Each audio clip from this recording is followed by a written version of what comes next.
All right. How's it going, everyone? Welcome to the stream. Welcome to your last review session here with me. Yeah, here we are. Tomorrow is the day, the big day, the one that you have all been preparing for. All right. Well,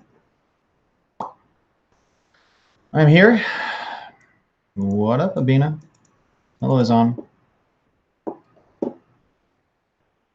Thank you, Abina. We are preparing. Yes. All right. Well, exactly, Nabil. Exactly. All right. Well, let's get this bad boy started. I got lots of questions for you. Hello, Karis. We are at the point of no return. There's no going back now.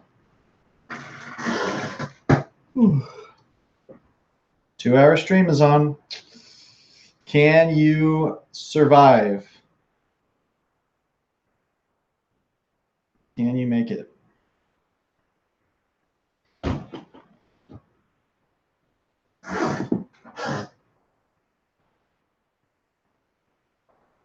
I will be here for 2 long hours. I don't know if I brought enough water. I probably should have gotten more. I may have to take a quick break to take care of that business. So, anorexia, good. Anorexia.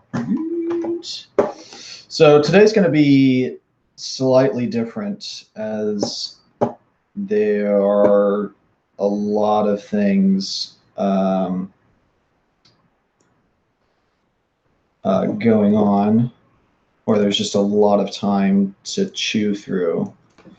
So we're gonna, I'm gonna start for the first like 20-30 minutes, give people time to hop on, just kind of doing the regular, answering questions, doing test questions, and then when that is done, we're gonna do like a vocab crunch where we just chew through a bunch of vocab. I'm going to talk to you about some specific, I've been doing some digging, and they're like, hey, there's some specific like words that pop up quite a bit, and let's make sure that we know those things. So this one is specifically somatoform disorder, but they would, on the test, it would really only be, that. You would only have like hypochondriasis, and the other ones would not be part of the answer choices. So your answers are generally fine. They would be correct on the, you would have those correct answers on the test. So indeed, Nabil. You remember the slide. Nice.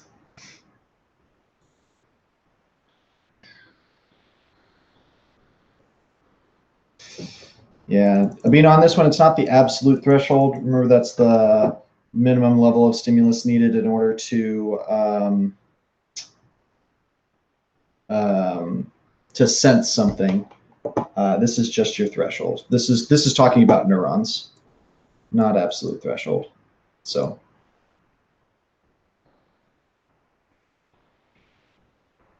All right.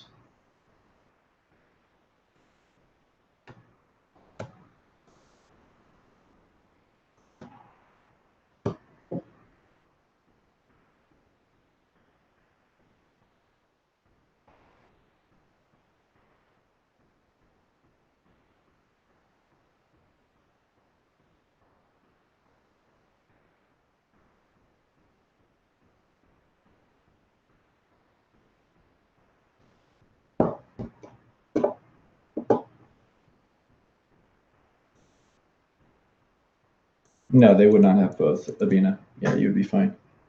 Good, acetylcholine. Good. Make sure you know some of those specific neurotransmitters that they like to pop up more often than not. And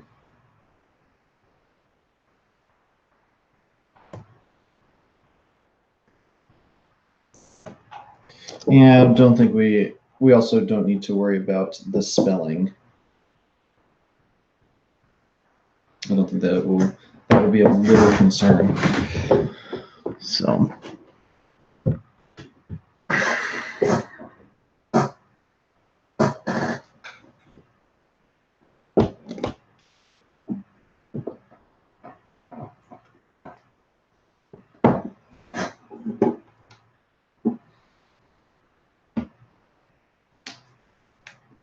Sure, Sarah. Sympathetic nervous system. It's what brings you up, makes you more alert. Parasympathetic nervous system slows the energy levels back down. So after, it's kind of like that fight or flight thing, and then once it's done, it brings those levels back down.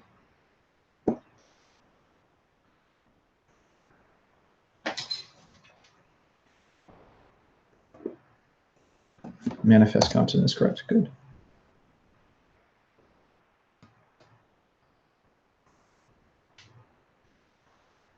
Nabil. So clever. Manifest destiny. That is incorrect. You are wrong, and you will fail the AP exam. I'm sorry.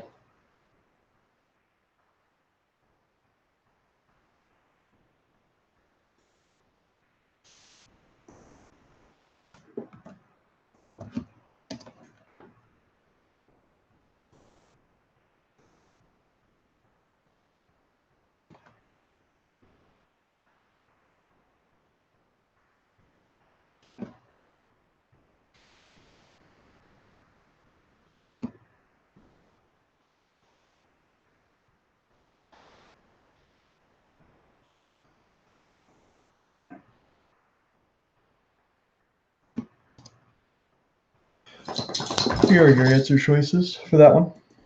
Hello, Teddy. Are you visiting us early today? You've been run multiple times today, and have prepared us for this extended time of not running around and playing. So.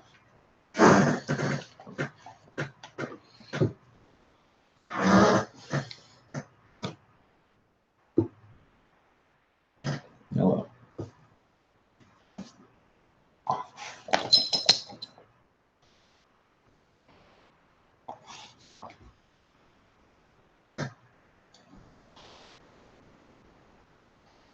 It is literacy. Literacy is fine. Size constancy. Yep.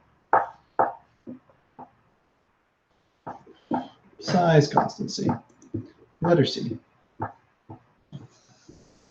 Hello. Don't like me.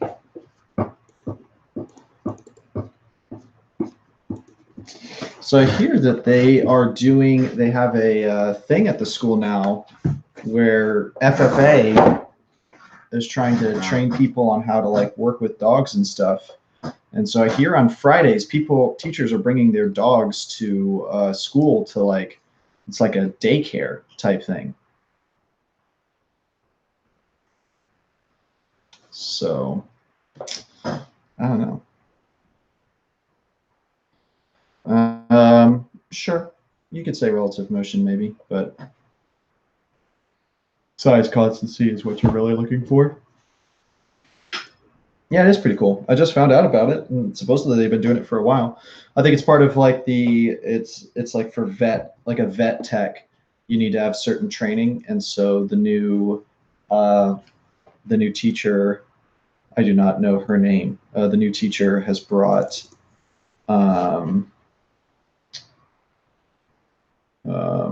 is like kind of moving FFA a little bit into that direction, and so that is a big part of that's why we have the 3 dogs that are being trained for service work and stuff like that. So yeah, that, yeah. Dogs in diapers, I don't know why. I don't think are very cute. They just look very alien to me. Hello, Teddy. Are you just needing so much attention? He's out of your old sight, sorry. He's just so miserable. His life is so difficult. Hello. No, what? What? You're not, this. I'm not. 2 hands isn't enough. Hello.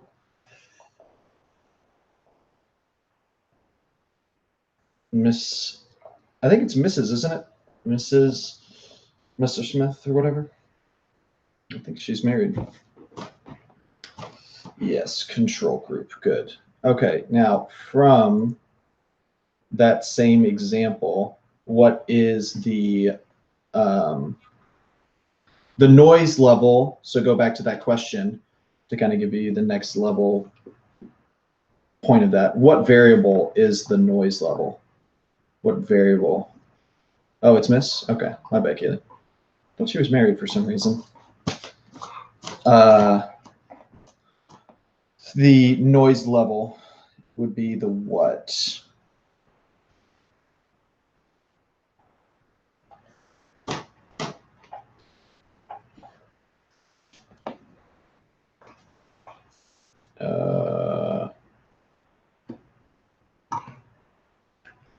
Yes, good. It is the E. Gently. Your wife is on shush. All right, good guys, we're good. Listen, I can't always pick with 2 hands, Teddy. Sorry, bud. You've already been run multiple times today, so. Yeah, Zon, watch, check yourself. I have very little patience.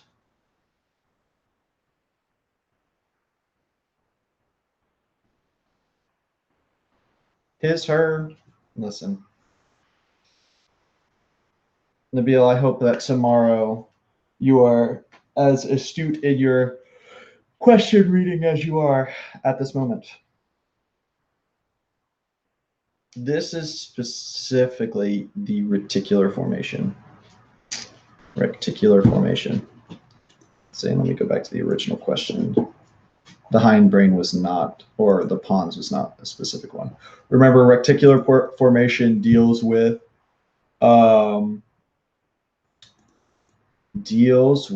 a person's alertness and arousal. That's what it's looking for.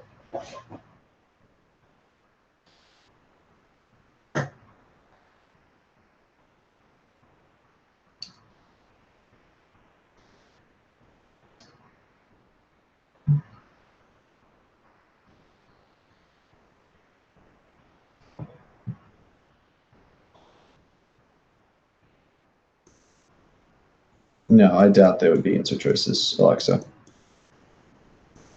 But in the end, they could be. They could be.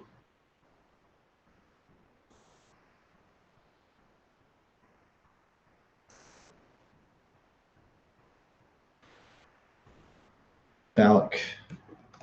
Good. Good. Next question.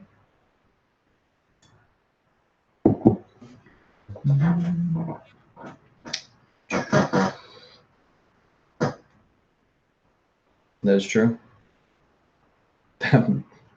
You are not wrong, Alexa.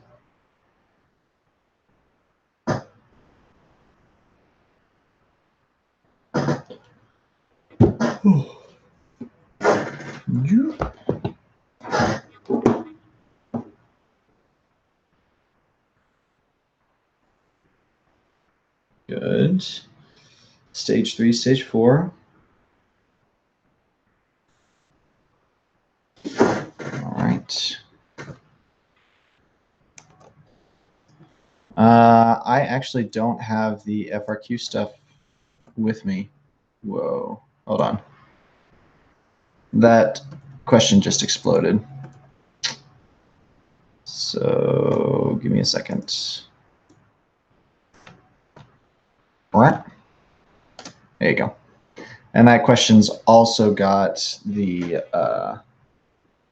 answer choices below it.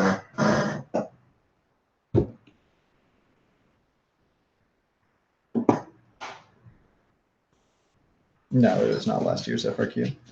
It was this year's FRQ.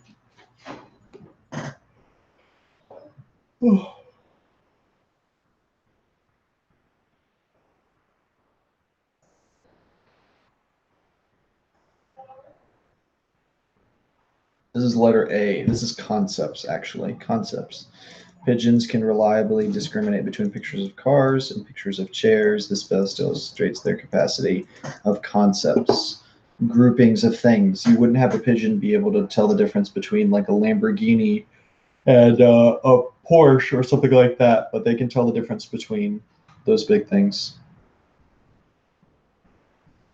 And schedules, you're just going to take your Star U.S. History exam, and then when you're done, you're going to go take your AP. It's not like it's going to take you more than 20 minutes to take the STAR test. It'll be really quick. Heuristic is a rule of thumb. It's deals with problem solving, and it's when you solve a problem without going through all of the specific steps. It's rule of thumb, going with your gut, stuff like that.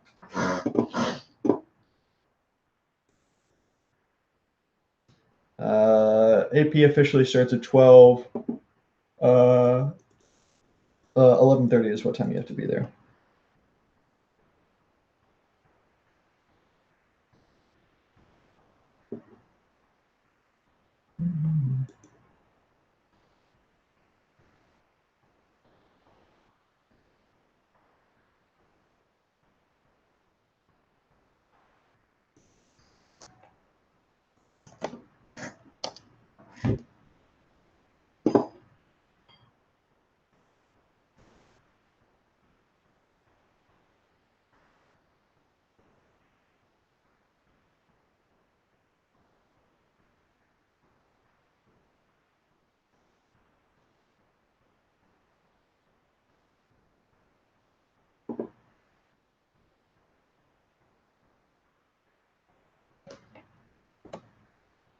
Stage 2. Yep.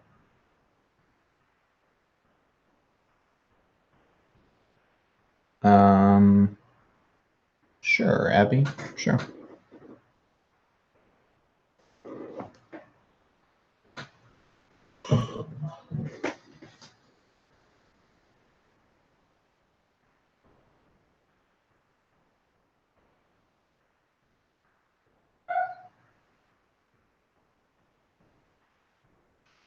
Looking for some key words there, guys. There's some very key words there.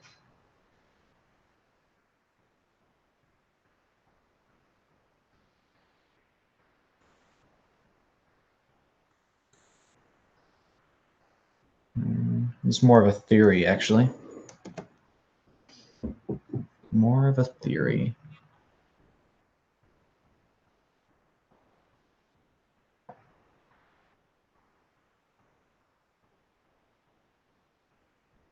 Deals with pain.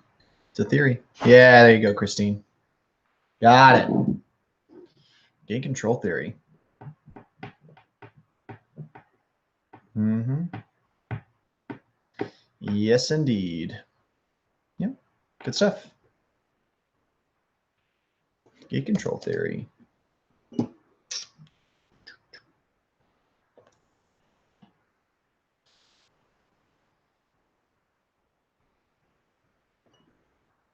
Because it's this idea that there is a point in your I mean that is literally just what the theory states, that there is a point in your spinal cord that does that. So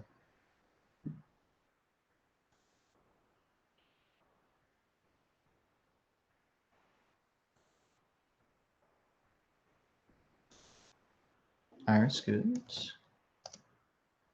Good.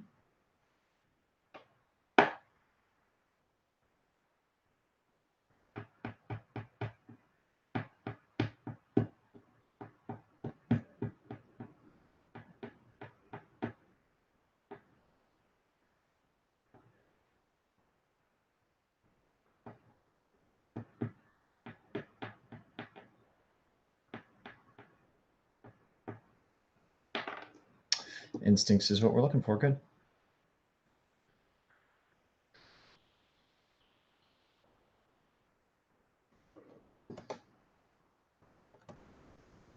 Yep.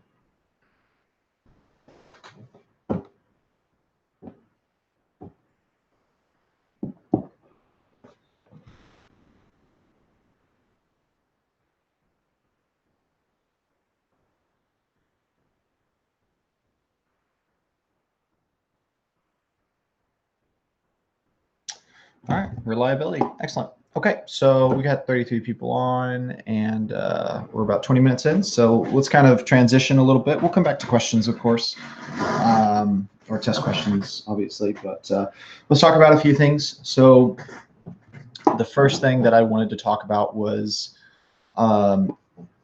some specific terms slash like frequently seen concepts that pops up quite a bit. So let me give you a, so let's see. All right. So there's a question. So what type of memory is this?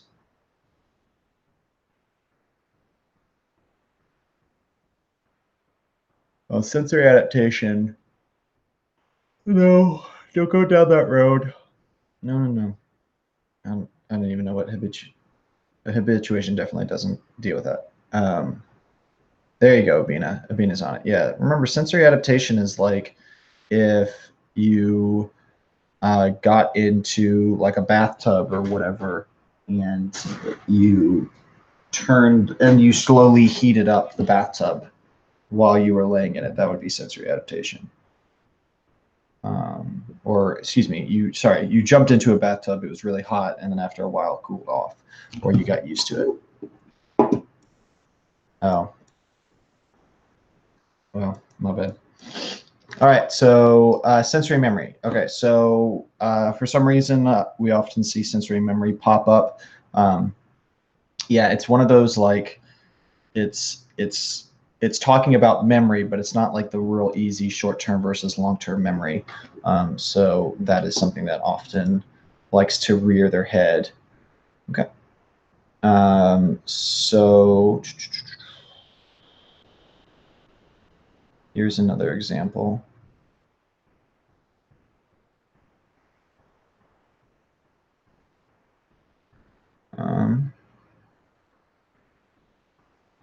All right, here we go.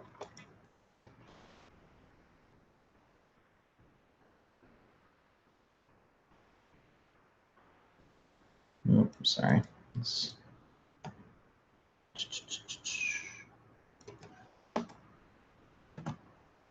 Oh, goodness.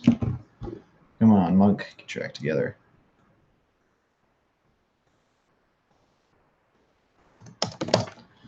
All right.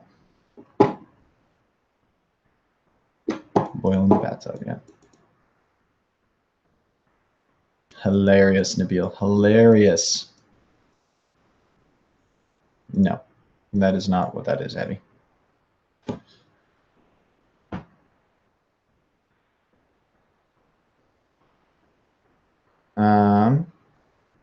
So this is correlational research. So remember that when you are, it's not really a question. I was just kind of putting up something for you to read.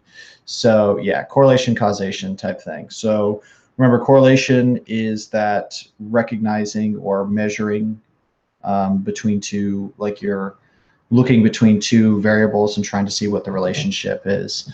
And so correlational research pops up a lot, and correlation does not imply causation often pops up.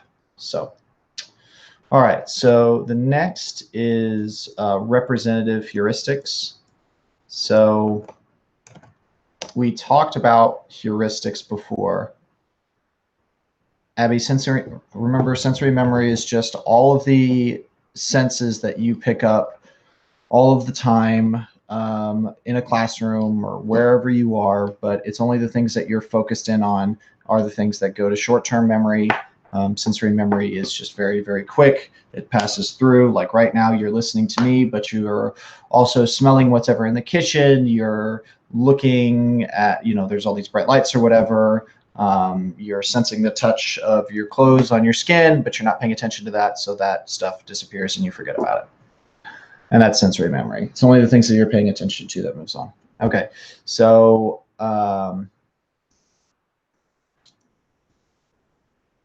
so this is basically making judgments based on something that already exists inside of your mind without like looking at all of the other aspects. So remember, an algorithm, you'd like, solve a problem by looking at all the steps. This is just like, hey, I already have a representative idea in my head. And so I'm just going to go with that. So stereotypes often pops up as being a representative heuristic. So yes, this is related to your prototype because that's what you use. Something like that. Yep. All right. Okay. So the drive reduction theory also pops up quite a bit. So I feel like we did a good job of covering that in class, and I don't think anyone is like, if you need that explained, that's just a homeostasis thing. Mr. Monk has been talking for a really long time. So yeah. And so needs water, and so that motivates him to drink. However, it doesn't mean that he has to drink. It just means that he has that he is motivated to do it, but I don't have to. Yeah, and remember, it's all physical. No hibiscus today, just water. Okay, so the next is arousal theory. So kind of staying in the motivation area. So arousal theory. So remember, this is people attempting to, actually, let's just do this. What is arousal? You guys go ahead. What is arousal theory?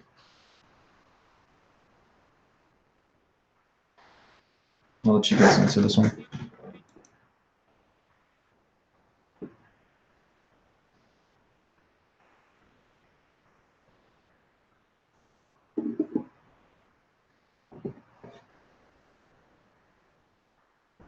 You need to be, Dylan and Talia, you need to be more specific.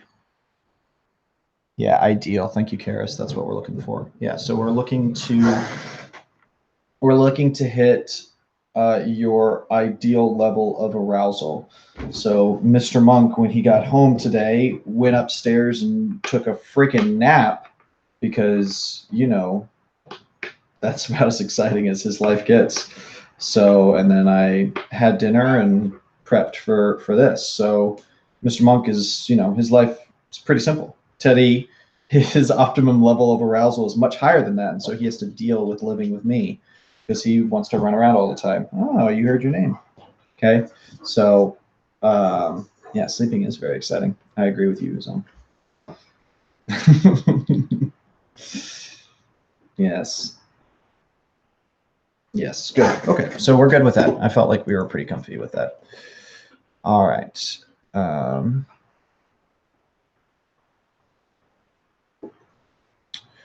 Okay, so this came up on our was actually on our practice FRQ the other day. Yeah. No, I'm not. I'm unfortunately not Miss Bullock. She is a much better teacher than I, and she knew how to predict things. I don't know how to do that. So, and also Diaz and Koopman also did that prediction. I am not at their level, guys. So sorry, Shelly. I cannot predict those things.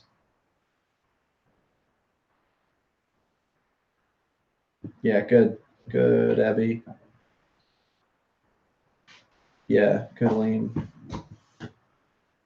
Good. Yeah, Karis, the big thing, 50% of the time. Good. Yeah, you guys are on it. Thank you, Christine. I appreciate it. I did make waffles today. Yeah, made a lot of waffles. Mix the batter, all that stuff. I do teach psychology, so I'm good at predicting people, not tests. That's probably not true, but it's not true, but yeah. All right, so good. All right, difference. All right, good. Okay, so this next one we definitely didn't talk about, and I'm a little annoyed. I remembered this and then I forgot to talk about it this year. What's up, Tyler? Indeed. It doesn't matter.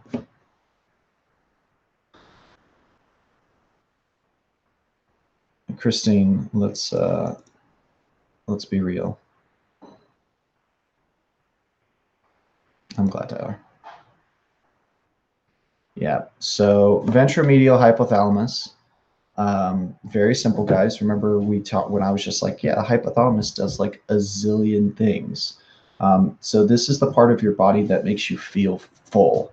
So when you eat a bunch of stuff, yeah. When you eat a bunch of stuff, like that's what's telling you, like, oh my gosh, like stop, like you ate everything. You didn't need to eat the box of pizza.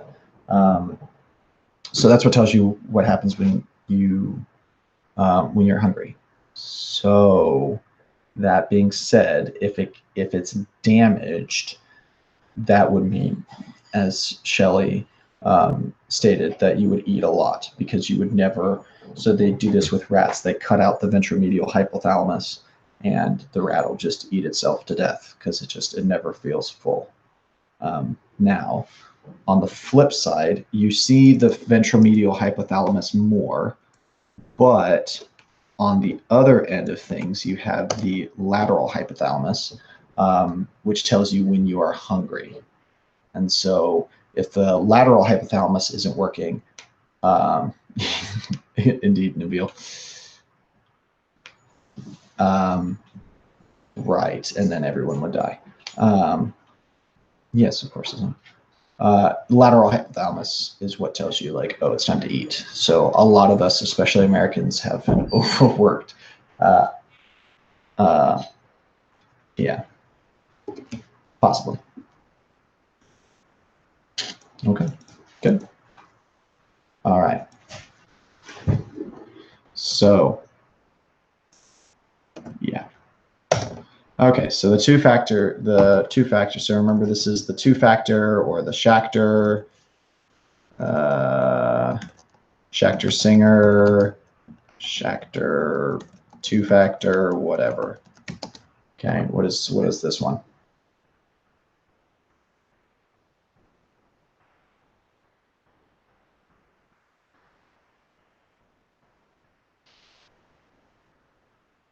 The same thing. They'll never get hungry. Well, not same thing, but if I mean, just use your brain. If the lateral hypothalamus is damaged, the person's never going to feel hungry. Right.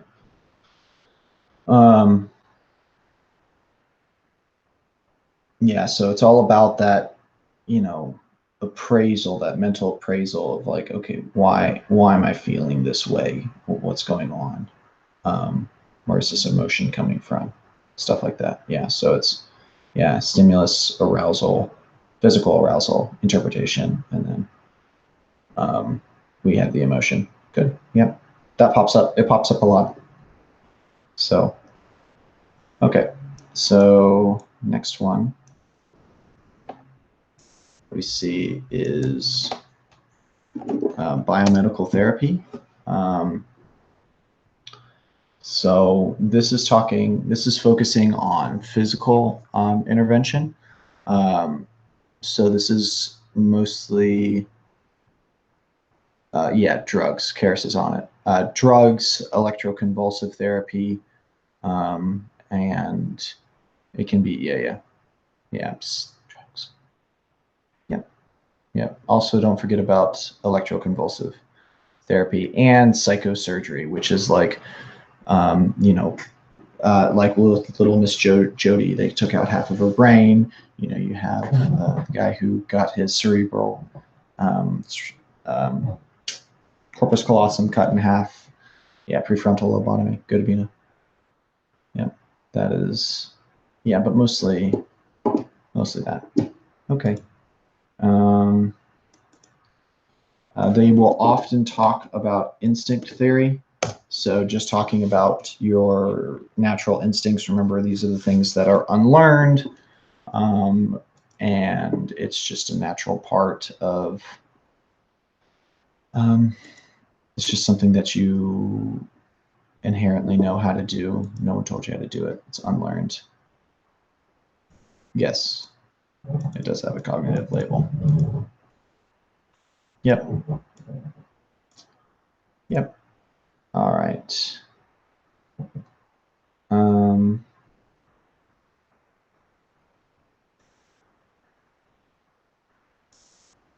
All right, so here's this. I've literally never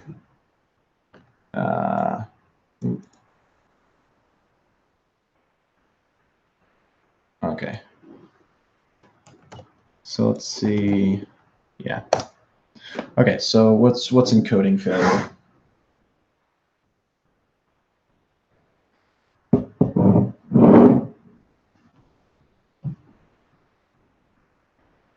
Yeah.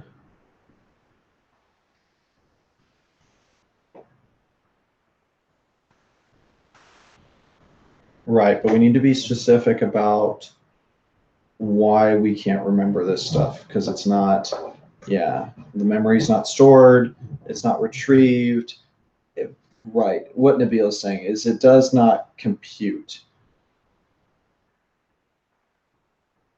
So process. There we go. Thank you, Niall. So it is when you can't. It's like when someone speaks to you in a language that you don't understand. That would be encoding failure, because you can't. You just can't understand it. You can't process that information. It's never even put into storage. So make sure you remember that. Encoding failure is that you processing and understanding is it's never able to go into long-term storage because you don't understand. Yeah, it could be that it's not important. Yep. Yes, this is hippocampus is part of it. Yeah.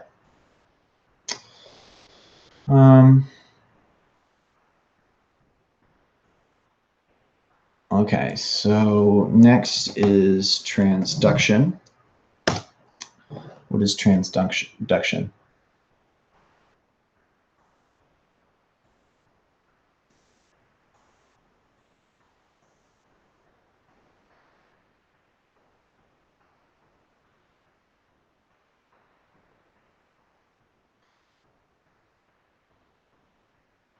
Yep, good, Karis. Good, guys. Yeah, it's the changing of energy, the changing of one type of energy into something else. Good. Good. All right, now I'm just going to post this big block for you to read. So give me a second. I've got to post this in like 3 things. So, and I'll just give you a second to read over it. It's just something. Huh? Yeah, I mean, it happens in the cochlea, but it happens in other places too. Okay, so hold tight. I have to post this in several things. There we go. Sure, I can do that, Chrissy.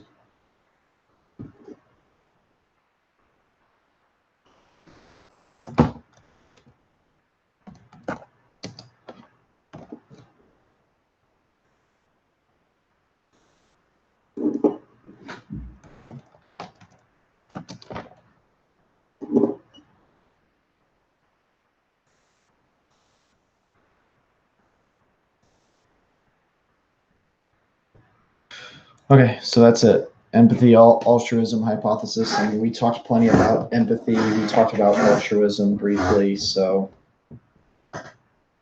this is, yeah, this goes against the hierarchy of needs, definitely. Nope, that's right on. Altruism goes against it, so. Okay. Yeah. All right, so superego is another thing that pops up quite a bit. So make sure you know about the superego, what's going on here.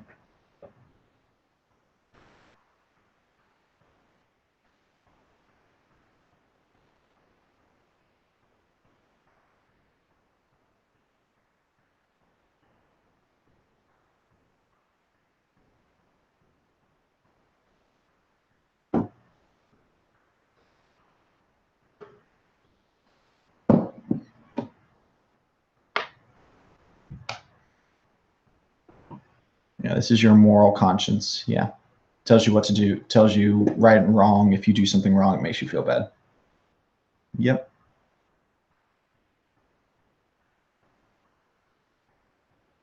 Okay. Good.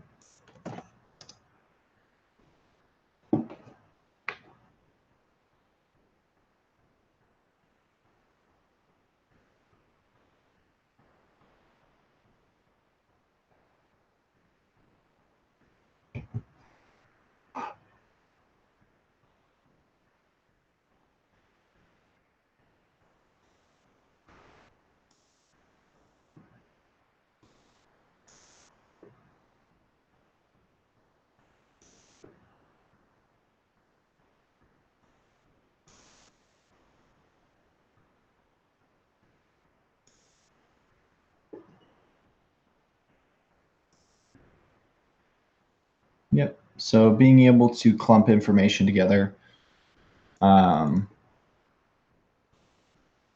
uh, sorry, um, being able to like perceive things in a specific way. So I'm looking for, you have the, that's the, I don't think this is going to scale. Yeah, the 13 on one side, you have the ABC 12, 13, 14. So it's going into a situation with it with a particular frame of reference. Yeah. Yeah, so it's based on like what, you know, what your past history is and stuff like that. So a police officer is more likely to think that a person has a gun or a knife than a mechanic who might, like, if they're both flashed a picture the with someone holding something. Yeah, so you have a police officer and a mechanic, and they're both flashed like a really quick picture of someone holding onto something. A mechanic is more likely to see that that person is holding a wrench or some type of tool, and a police officer is more likely to see that person is holding a gun or a knife. And so, you know, you have those instances in, you know, real situations where, you know, adrenaline is pumping and people are scared and worried, and you know, police officer believes that someone has a gun because they are, you know, they're kind of in that mindset. That's what they work around, and you know, in the end, that person doesn't have it or something like that. So that is, um, that is perceptual set. Okay.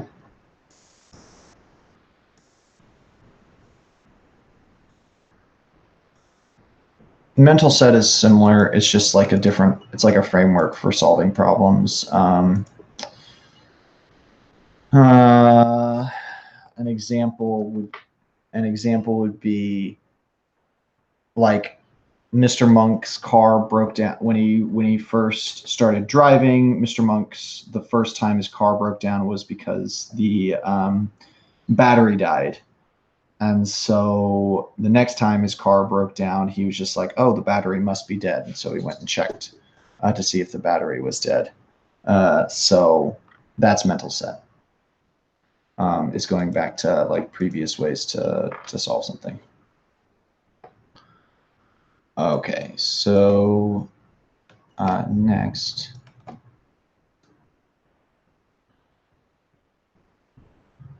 Okay, so next we have critical period. And it's literally just, it's exactly what it freaking says, where you have periods in your life that are like super, super important for certain things. Yeah. So, um, you know, like running, physical body movements and stuff like that, learning to walk and to crawl, learning how to talk. These are all like um, very specific periods in human life. Yeah, Noam Chomsky, language acquisition. Yep, 100% Karis. Good catch. Yep, good Nathan. Mm-hmm. Those are all critical period type things. Okay.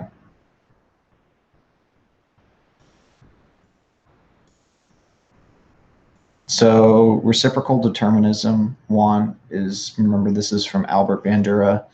And basically it's just like the things that you do influences the environment, but those, like your your environment and your behavior influences like who you are. So the things that you do influence who you are, and the environment that you are in influences who you are, and all of that's like this like triangle. So yeah, there you go. Because Karis is a boss. That's how Karis do, Abby. What's she know about Karis Wu? Nothing. Nothing. She's gonna crush this test tomorrow. Crush it. All right.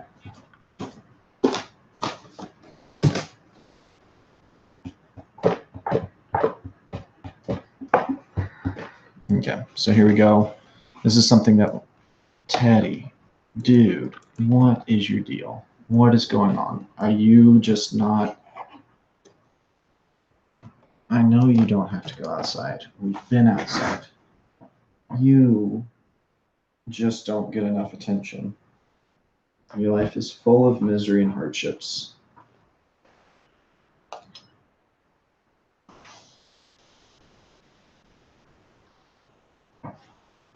Anyway. Okay, so next, as it says, instrumental behavior.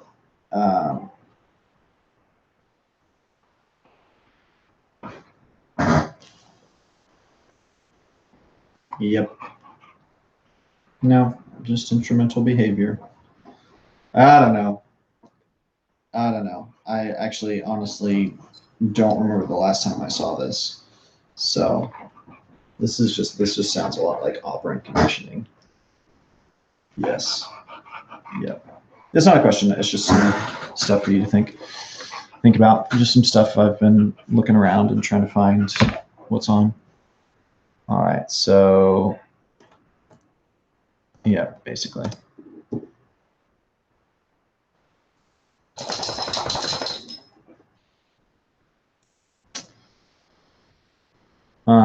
Okay, so intelligence quotient, just remember, yeah, it's just IQ.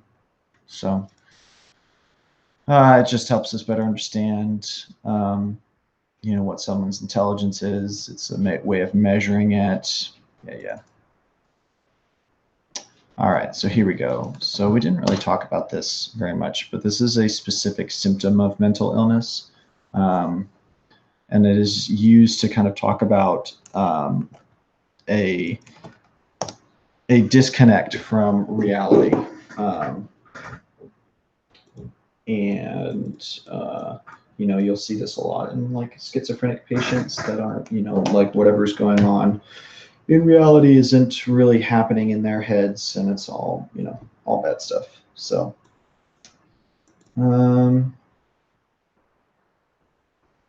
let's see. Okay, that's about it. That's the exactly. Yeah, it's like the last thing that I can think of that I'm like, hey, make sure you know these things. there's there's obviously going to be other stuff that's important, but those are some sneaky things that we often find on the test.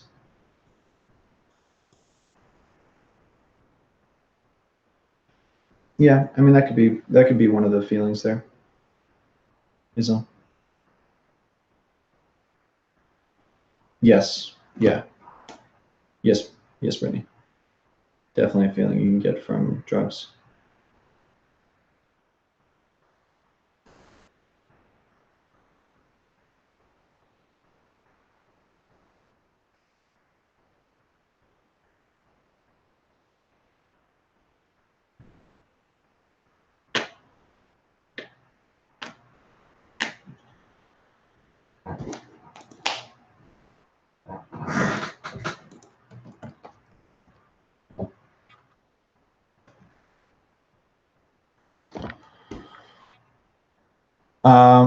So self-efficacy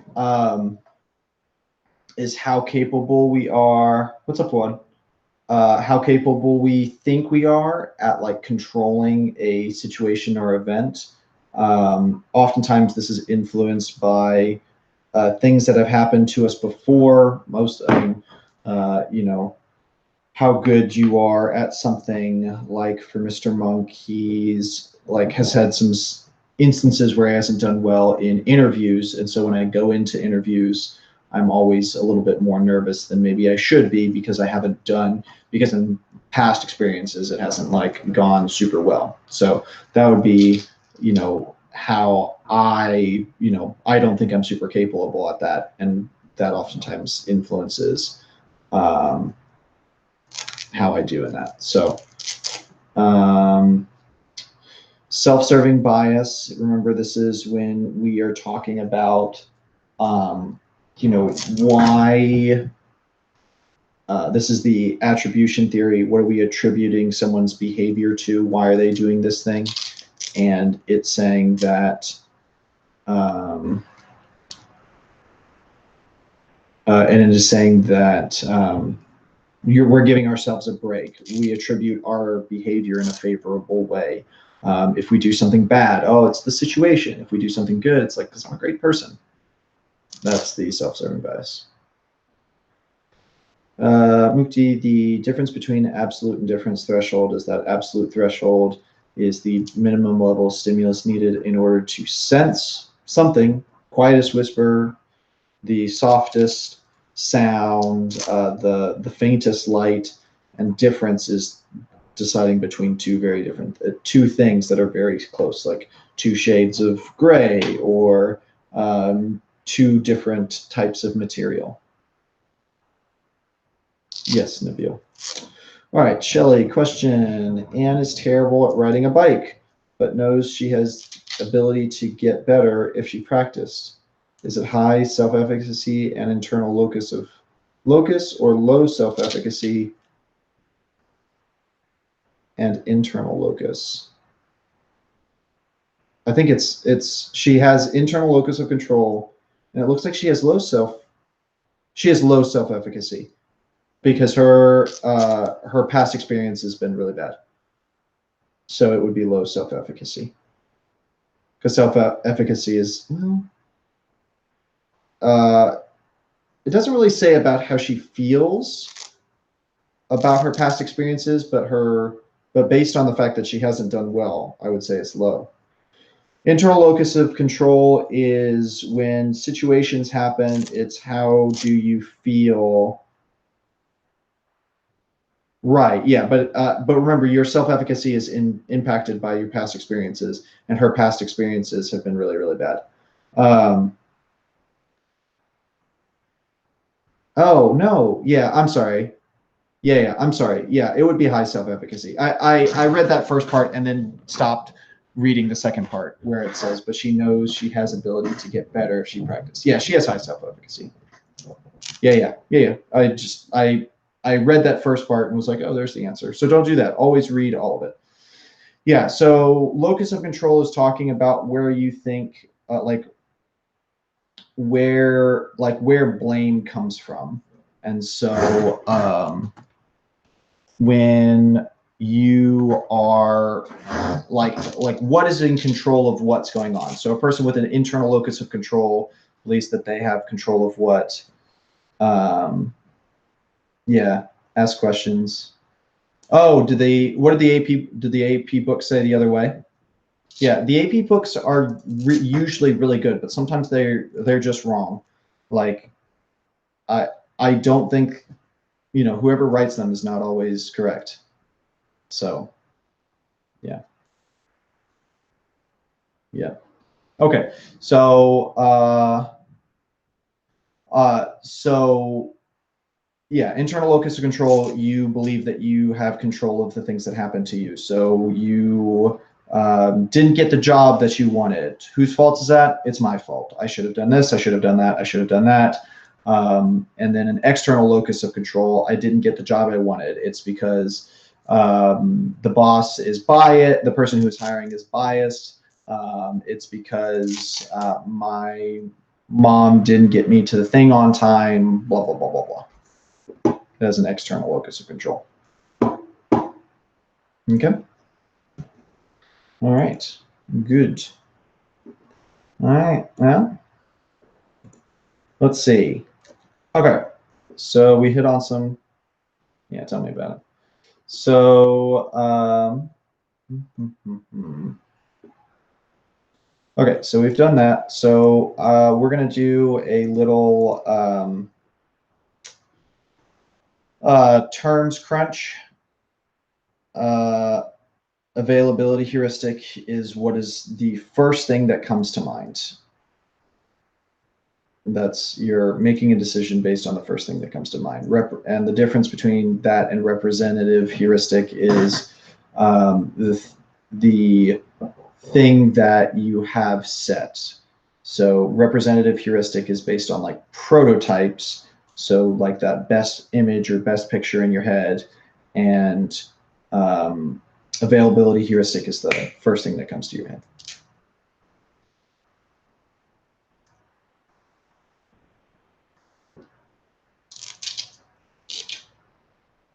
Okay, so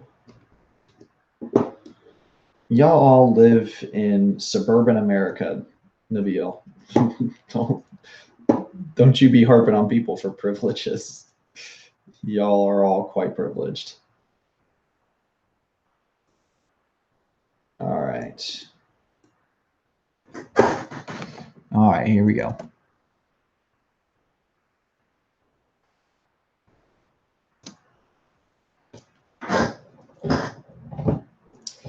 Here we go. First thing is just straight vocab questions, guys.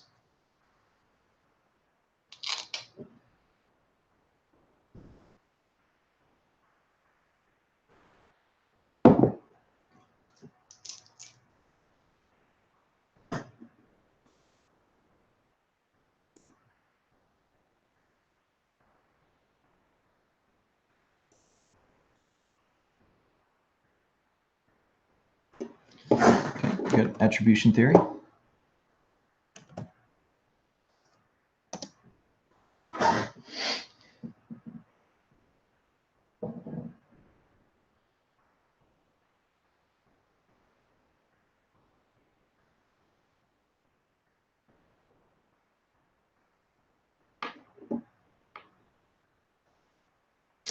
Good.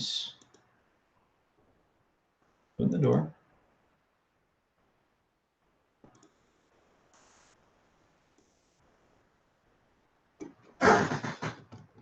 Good.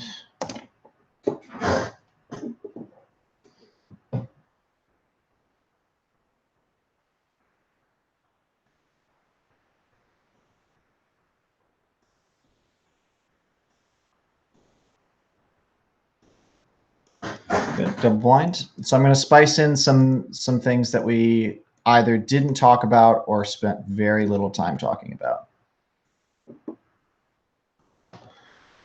Well, attribution theory has already been explained. Fundamental attribution error is when you overestimate a person's personality and underestimate a person's the situation that established the behavior. Like, why did they do that thing? It's because they're a bad person, instead of, oh, they must be in a must be having a hard time with something.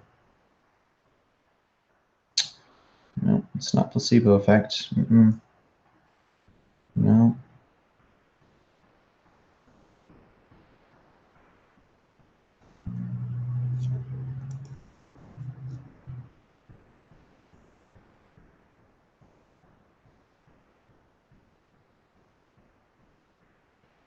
Thank you, Monica. You're fine.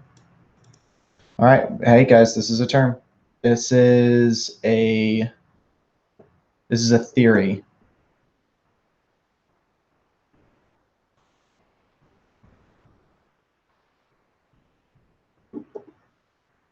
Yes, especially if you don't know what it is.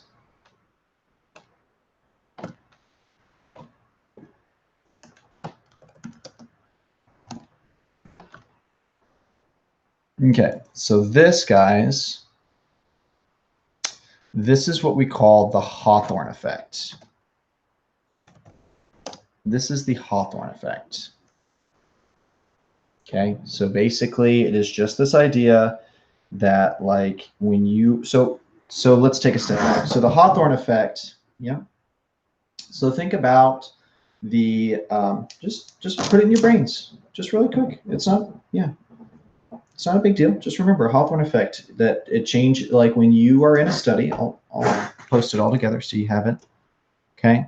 So it's not a big deal. So all this is, all the Hawthorne effect is that when you are a part of a study, you know that you're a part of a study. Even if you're, you know how we use deception in studies to, like, not let people know what's going on? They still know that they're part of an experiment. So people talk about, like, the Milgram's obedience study, where people are, like, shocking people with, like, crazy amounts of electricity. Well, one of the big things that people, are like, oh, this doesn't really show true human nature, because they know that they're part of some sort of study. And in a sense, they know they're not shocking people. In the back of their minds, they're probably thinking, like, there's no way that this person's actually getting shocked this badly. Yeah.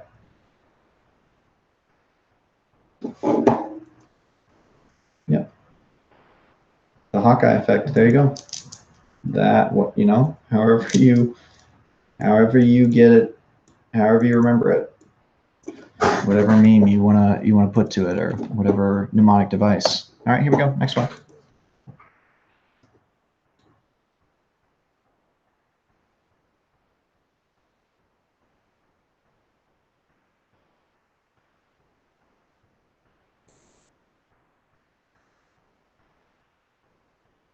Good. Myelin sheath. Good. Okay, so this next one is when you have a belief about something and then your action totally contradicts it, and so then you have a like a fight in your brain, and that helps you, like, push you towards making a decision.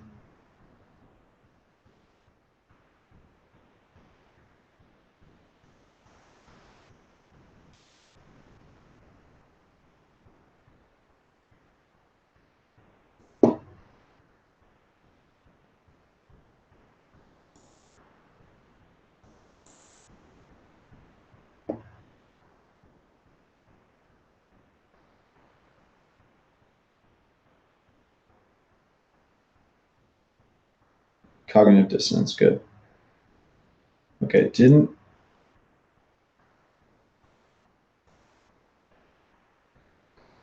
Okay, so this next one I gotta type out. That. No. Hold on, I don't want to say this. Okay, no, this is fine. Okay, we never talked about this, so I'm not going to expect you to remember this. So let's just put this up. All right, next is reciprocity norms. Reciprocity norms, the expectation that we should return help, not harm, to those who have helped us. Something we never talked about, but might come out on the AP exam for whatever reason.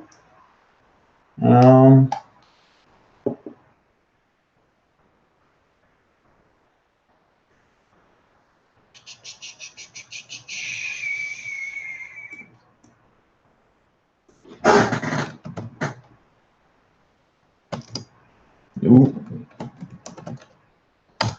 Now that we ran out the whole question. Mm-hmm.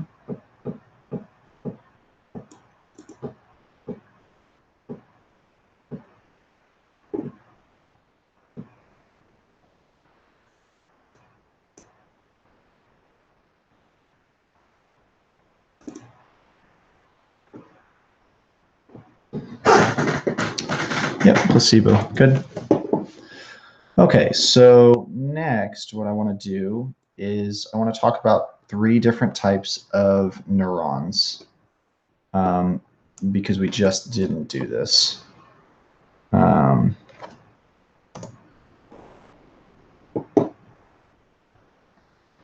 Okay, so the first, like we talked about neurons or whatever, but we didn't talk about like some of the different types.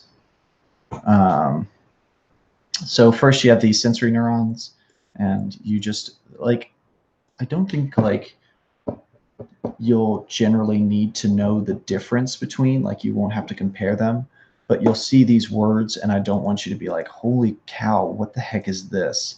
So as it says, a sensory neuron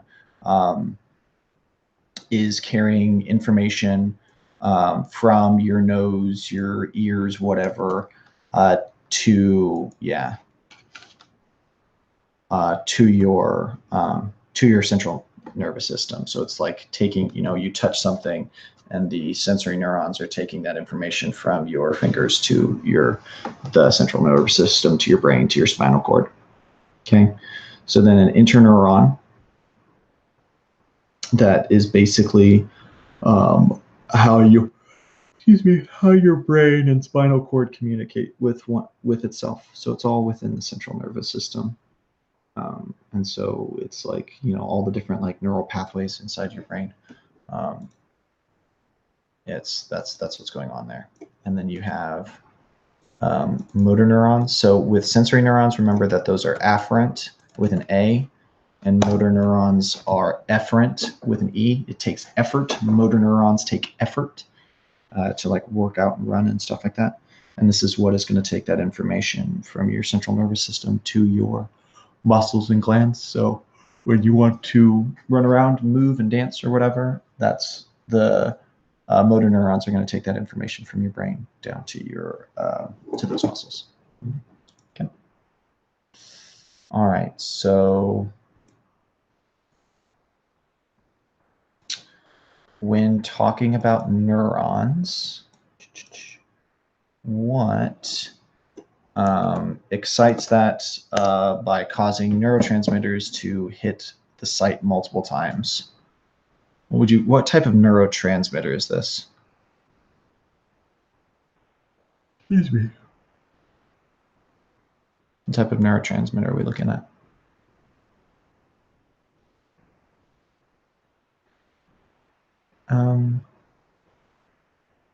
No, it's not exciting. I mean, yes, it is. They are excitatory, but we have a different name for them.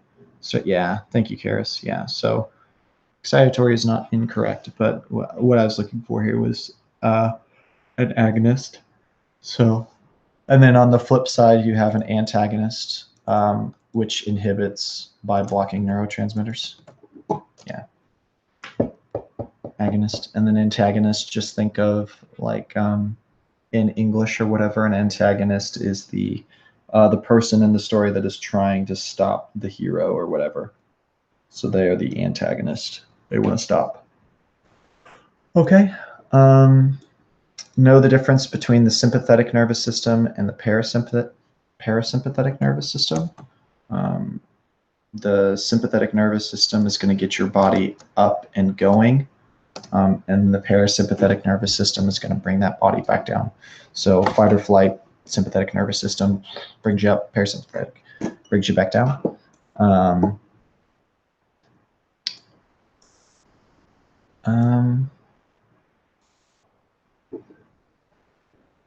Yep, that's a good one, Shanzai. Let's see. All right, let's see if you guys can get this one.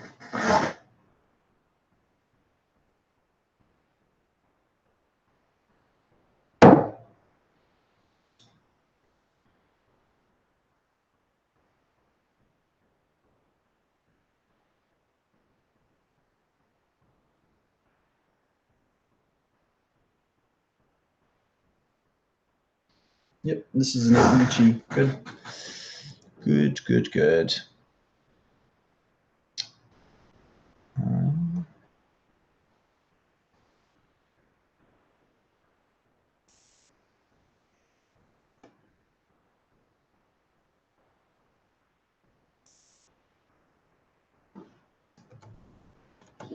EG is definitely what we're looking for.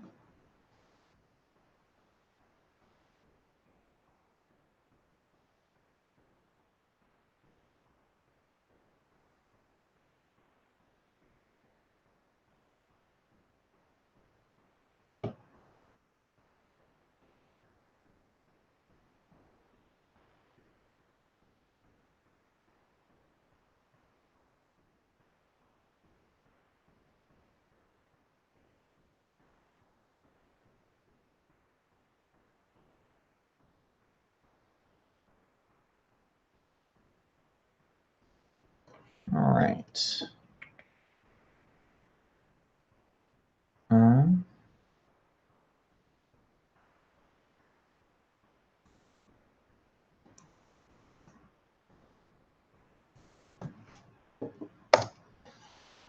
Because it's sending messages. It's, yeah. There you go. Thank you, Abina. She's got it. Thank you, Shelly. Good.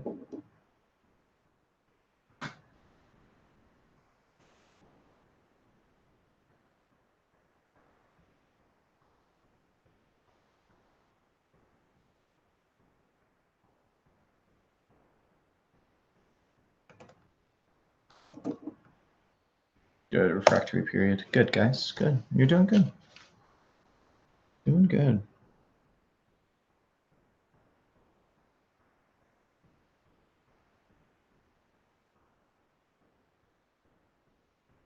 Good. Dopamine. Okay. All right. This one's dopamine, guys. This one's dopamine. Okay. So this one, this neurotransmitter.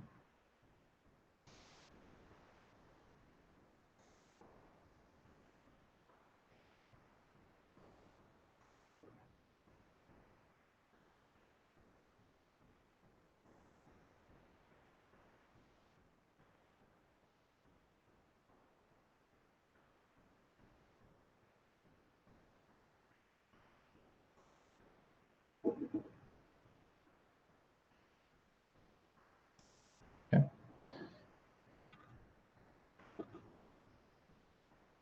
The somat. Yeah, so this is acetylcholine, guys. Yep. Acetylcholine, good. Okay.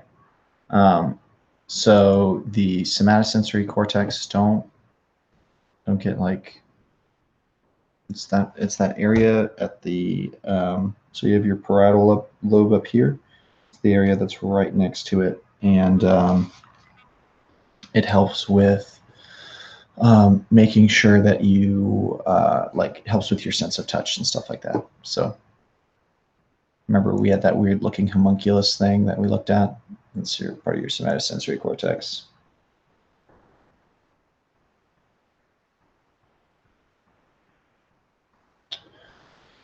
Okay.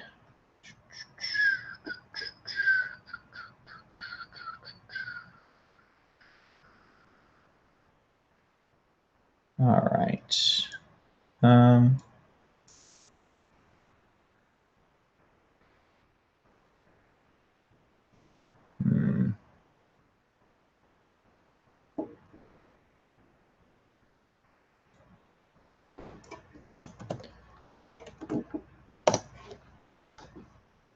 Shaping Sara is just like, in order for me to teach Teddy how to do something complex, I have to start really small. Like, I can't teach Teddy to do backflips or whatever.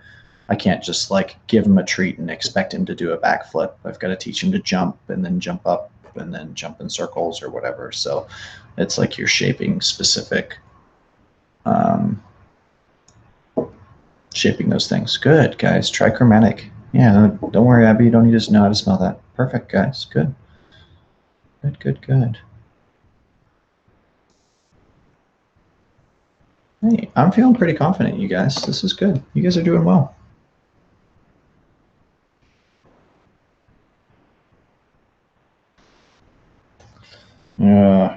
Sorry, my all of my teacher, the social studies department right now is all a chatter.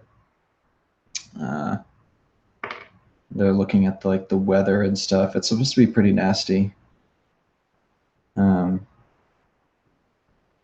they're just talking about it might be no school Friday, just because of how bad the weather's going to be, like Thursday, like tomorrow afternoon and Friday.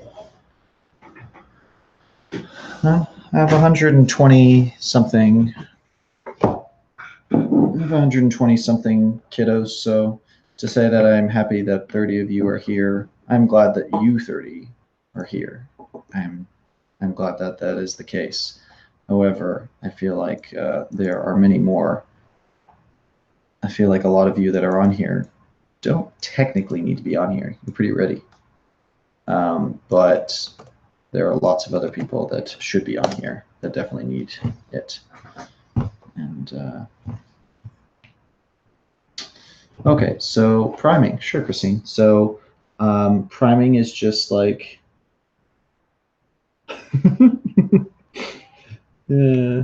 at 9. One of the teachers was just like, yes, and tomorrow at 9:30 they're going to tell us to go home. Right? Yeah. So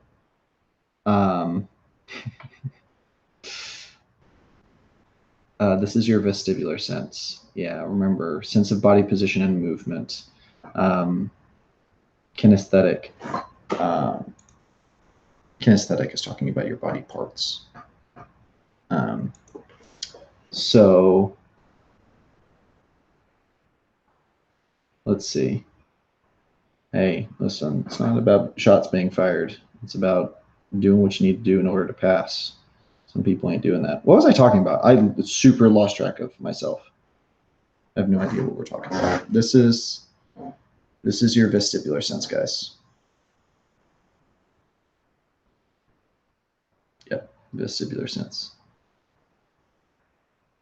Yes, exactly, Abby.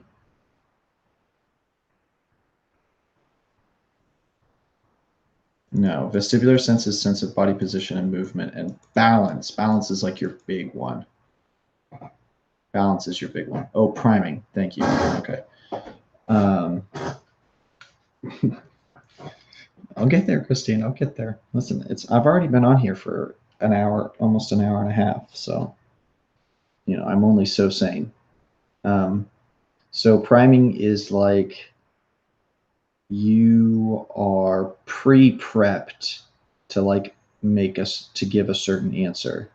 So if you watch a bunch of like movies about superheroes or whatever, that might influence something that you see or something that you think of because you are primed in that direction. So, tomorrow, no, not really. Only on Tuesdays. It's not Tuesday. And so tomorrow I could, I don't know, show you a bunch of, if you watched, I don't know, if you watched a bunch of movies on superheroes, you might use like superheroes as application for your examples and stuff, or you might see something in the test that has to deal with superheroes or whatever because you've been like primed to do that. Yeah, exactly, Monica. Yeah, what did you eat? What do you eat soup with? Fork. You eat it with a fork. No. Yeah, it's good stuff.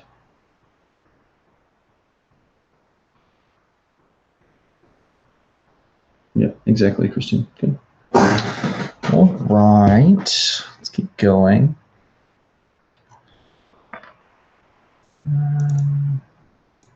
This is an easy one for you. Karis.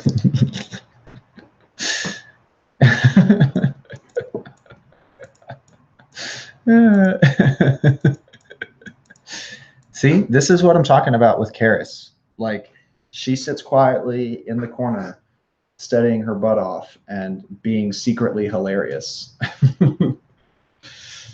Yep. Yep.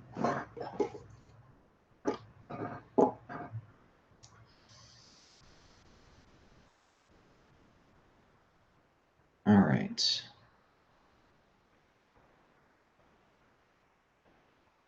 All right. So this is a prime example. He did study digestion.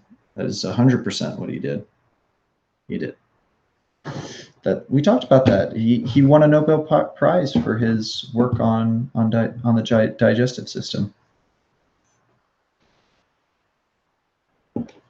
Mukti, I have no idea what you're talking about. I don't know what a third variable problem is.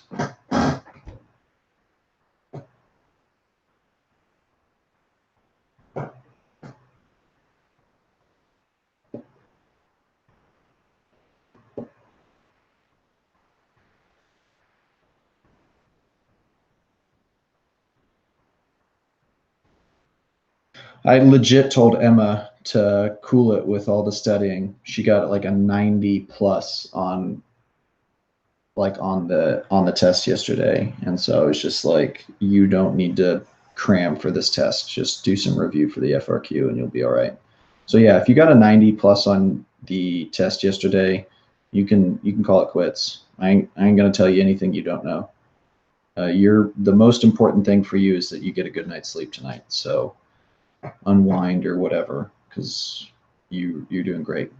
Yes, this is acquisition. CC is classical conditioning. Classical conditioning crash course, right? Closed caption. Nabil, I do miss your wit here, my friend. You always had something witty to put in.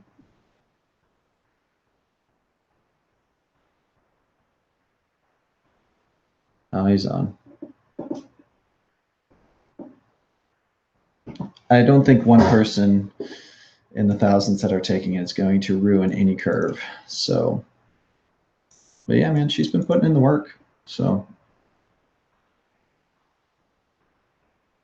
I know a lot of people have been putting in the work. So proud of you guys.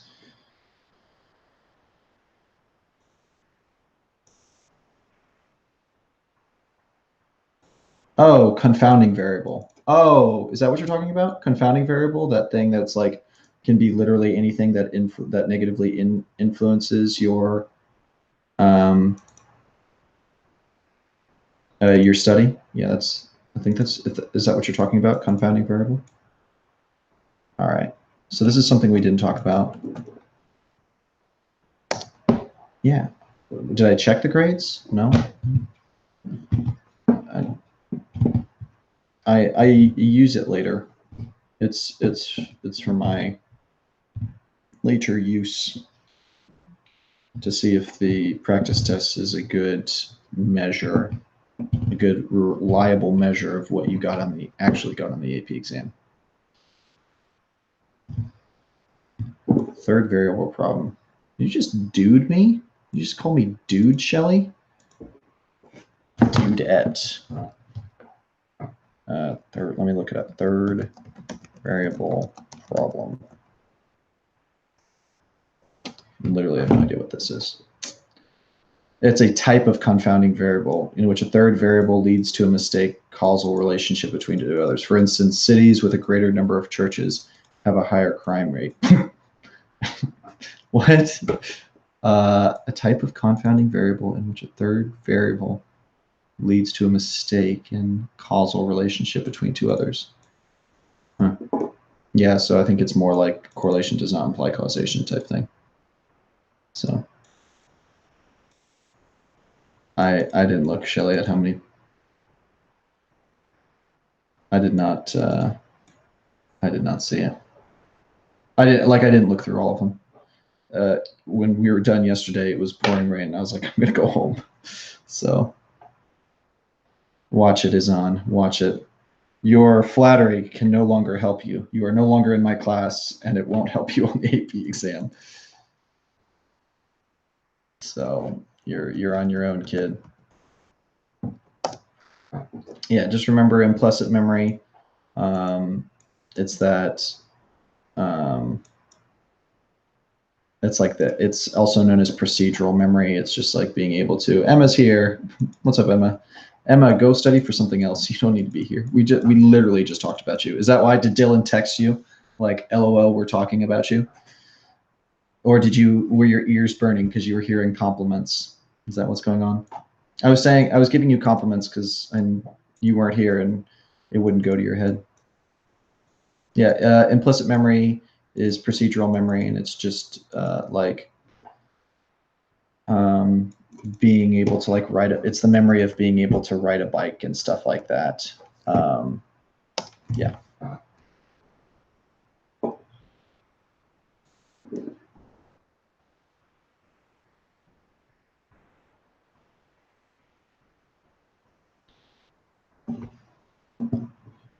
Yeah.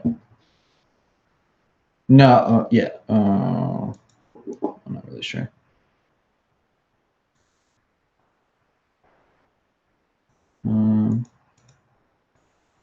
Yeah, she's definitely here. Someone definitely texted her, or her ears were burning. Yeah, no spoil. I still haven't seen it. Yeah, no spoilers.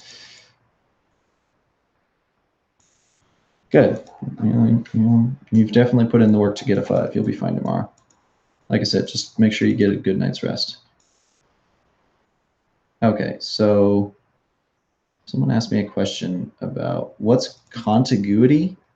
Oh, the sequential occurrence or proximity of stimulus and response causing their association in the mind. I don't know. That's what Google says. Is it the theory of learning, which emphasizes that the only condition necessary for the association of stimuli and response is that there be a close temporal relationship between them. I don't know. Yeah, I just answered Christine's question. I Googled it.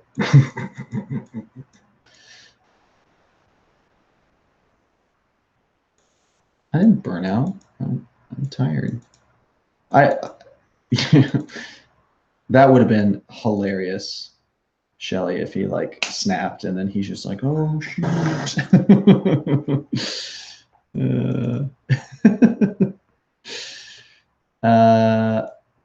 Okay.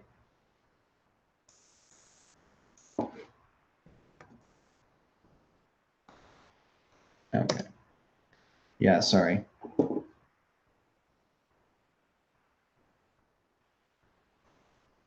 Yeah, so stimulus generalization is just like going it's just talking about how other things can also cause zing, Nabil. Zing. Is talking about how punch your teeth out, Nabil. That wasn't nice. What am I talking about? It is talking about how certain stimuli can be generalized. So when you are talking about John Watson and baby Albert, and John Watson scared baby Albert into not liking like little white rabbits, well, you could generalize that. You could show him like other small animals, cloths that were white. And so it elicited the same type of reaction from him because it was so simple, so similar. So good. Yes. Thank you, Shelley. Thank you, Abby. That is correct. Monica, they are correct.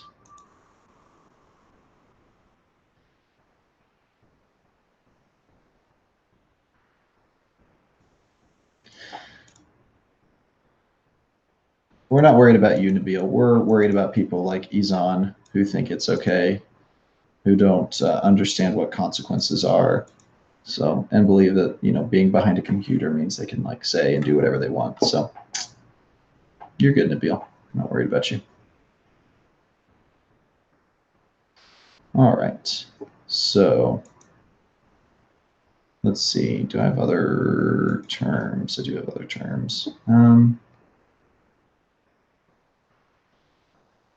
All right. So this is like super.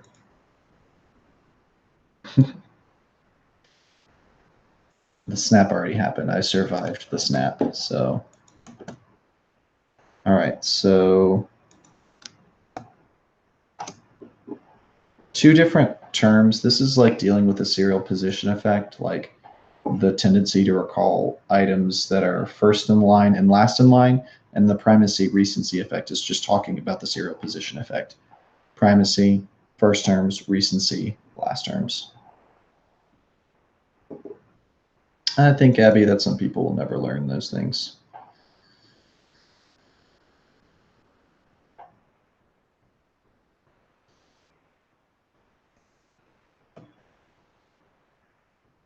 All right.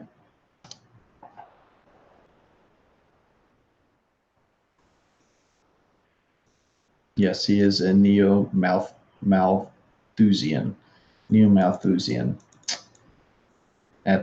He's at the pinnacle of their hierarchy.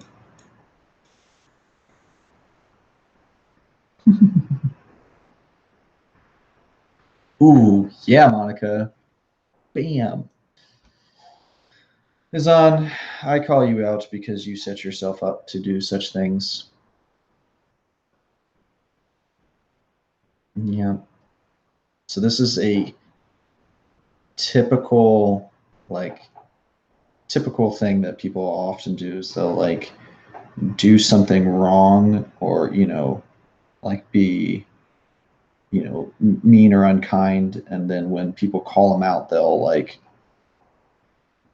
play the victim. So it's very, very typical victim strategy. I'm not saying that you are doing this. I mean, I am saying you're doing this, but like in abusive relationships especially, you'll see this a lot where the abuser will play the victim of like, well, you're like, you made me do this, or the reason that this happened the reason that this happened is you deserve this or something like that, and then they'll kind of play back like, well, I had to do this or something like that. So yeah. Yeah. No, I was not talking to you. I was talking about abusive relationships. Okay, so let's keep going.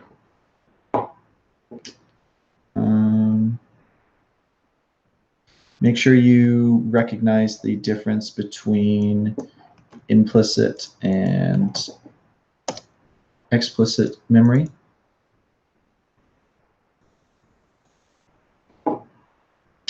See, Izan, I very specifically told you I wasn't talking about you. And then, you gotta listen. You gotta listen. Pay attention. Know the differences between the different like amnesias. Anterograde can't make new memories. Retrograde can't make old memories. Yeah.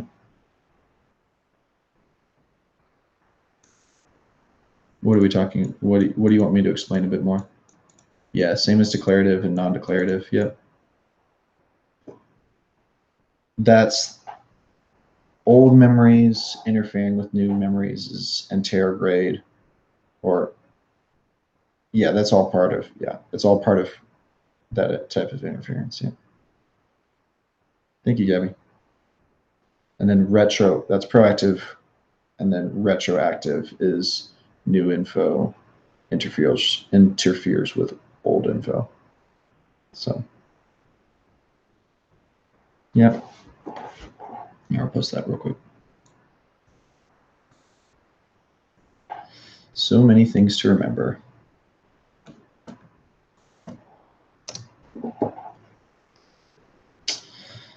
Implicit can also be unconscious because in the practice test I got a question wrong.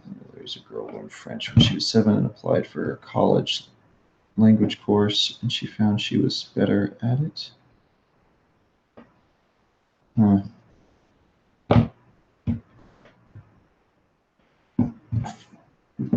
Shanzai, the phi phenomenon is what it is. It's just a term.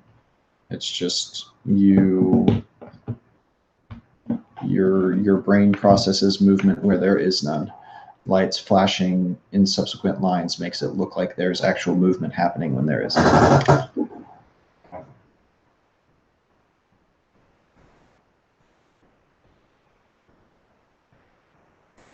Well, an implicit memory is a memory of the procedure of how to do something, and an explicit memory is the facts. So something you don't need to know the procedure for George Washington being, or Abraham Lincoln being a president. It doesn't make any sense. So.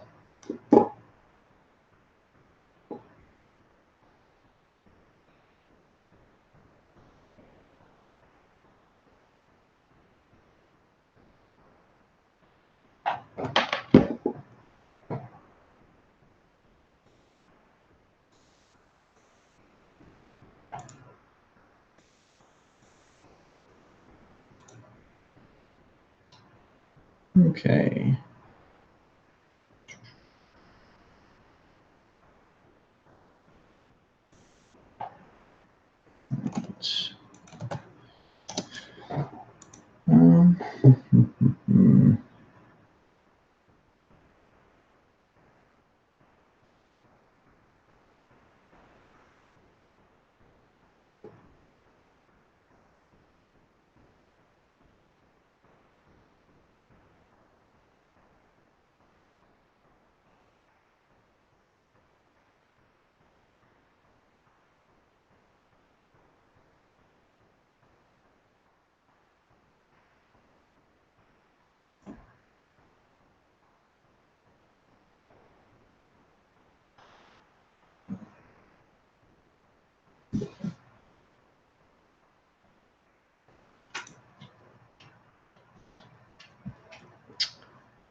Just like going through a long list of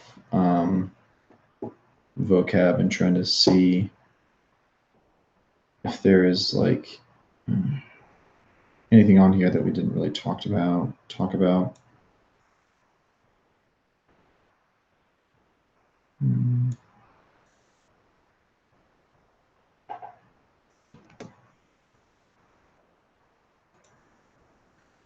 Yeah, Teddy's wanting to roam around and do things, but I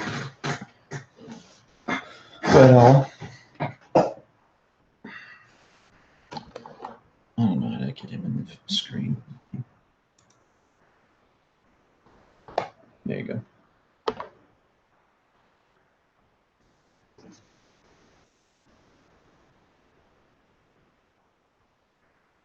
Spearman. Now you have Teddy Cam. What'd you get?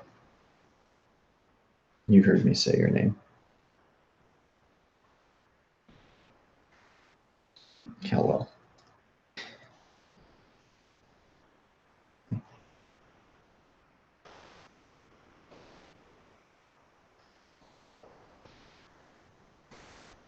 Yes, I know. I know. You need to go running again. Okay.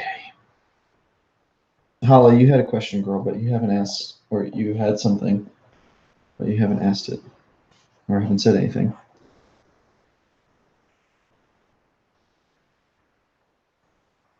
Sounds good, Shelly. Good stuff.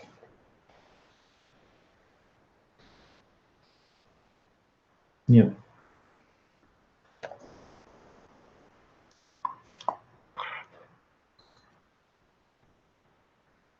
Thank you. This is my Sunday league team that I play for. We're District 12. Okay, which of the following would be most useful in understanding a neighbor's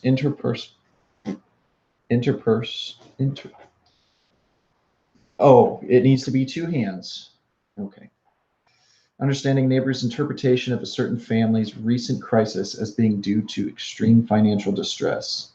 And the answer was attribution theory. Which of the following would be most useful in understanding? Well, attribution theory is just talking about um, um, it's just talking about, what, how you attribute someone's behavior, like why are they doing that specific thing. Most useful in understanding a neighbor's interpretation of a certain family recent crisis as being due to extreme financial distress. Yeah. So you're just trying to explain why this thing has happened. Like, is that part of their personality? Is that part of the situation? And it looks like it's based on this. You're interpreting their behavior, their actions because of the situation that they're in. That's what's happening there. Yeah. Yep. Good, Shelley. No, you're fine. That's a good example. Not in this situation, no.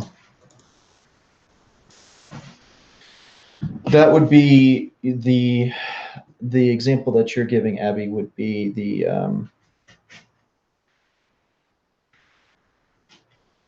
um, attribution error, the fundamental attribution error.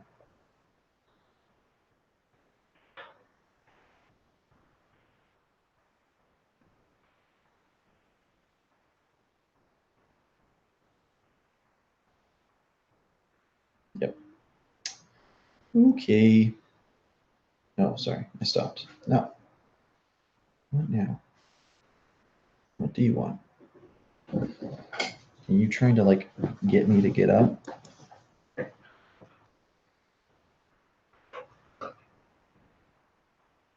Yeah. Yep.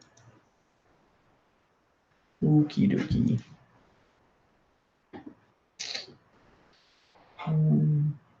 I'm hitting you with the questions.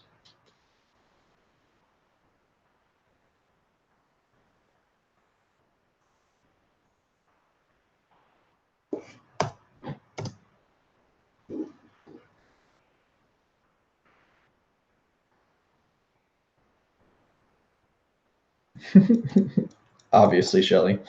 Obviously. It's funny. Don't fall asleep during the test. Yeah.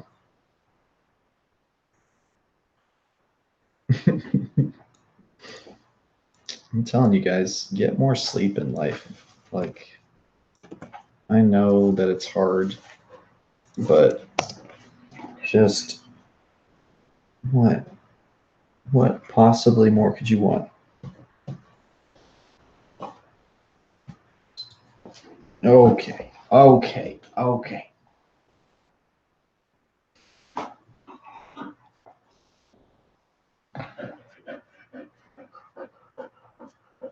Oh, for all of you guys taking the U.S. History EOC, prepare yourself. It's just gonna be so difficult.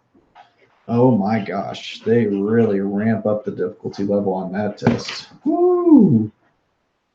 It is so hard. Yeah.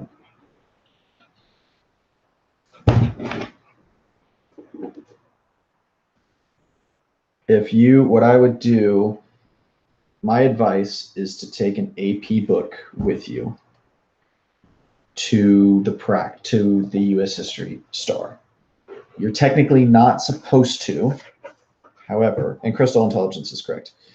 You're technically not supposed to have it. However, if I was your teacher, I would be like, oh, that looks like a normal book, something that's not related to your AP psychology exam. Oh, and then wouldn't care. Or you'll just, once again, or you'll just have a teacher that doesn't give a flying rip. So I'd bring a book, one of the practice exam books. If you don't have one and you want to borrow one, you can come to my room and grab one. I will let you borrow it. So be prepared for them to be like, you can't have that. And then you'll just be like, oh, okay. And then you sit there and take a nap. So, yep.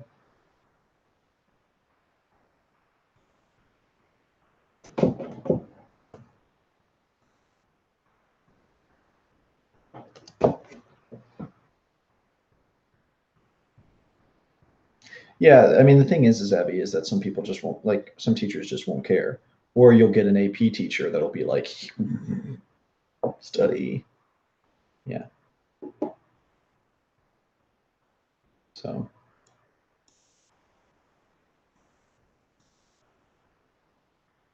I don't know, Abby. I don't know.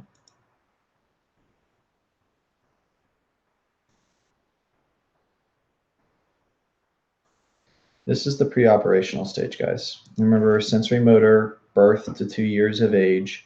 This is where the baby's not thinking, and it's just, you know, reacting to their sensations.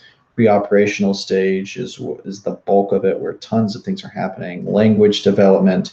You have sense of self, where they recognize, oh, I'm a person, and then they have the whatever that term is, where they're the only person that's important and they don't think about anyone else. And then you have the theory of the mind, where they start realizing, oh, these other people have thoughts, feelings, and emotions. And then they think that everything has thoughts, feelings, and emotions, you know, like teddy bears and things like that. And then they start learning how to solve problems. So you have things like centration, where you can solve problems, but remember, you can only do it from one angle, which is great, but, you know, it's kind of silly. And then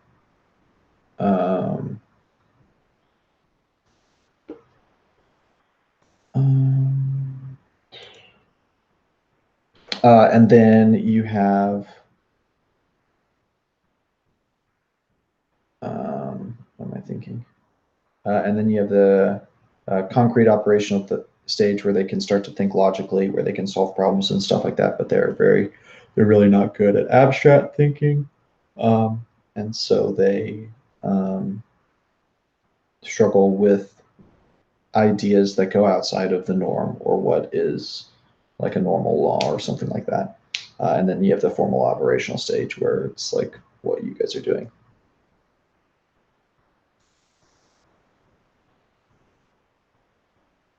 All right.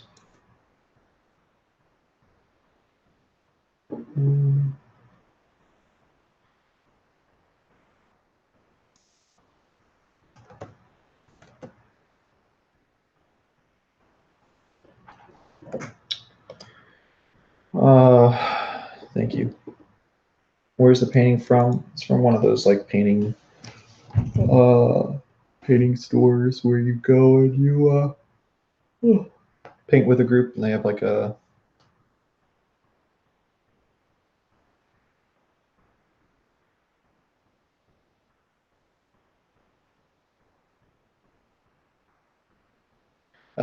where they have like a preset painting, and they usually like teach you how to do it. So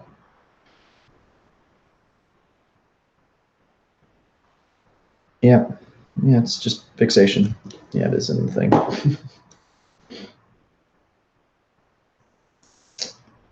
All right.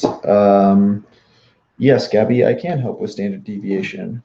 Do you want me to just explain it, or what are you asking? I'm not taking you outside right now. It's just not. That's not what's happening. I did paint it myself. And the little moon on the lake. The little moon on the lake was not part of the painting, but I added it just for some flair. Hello.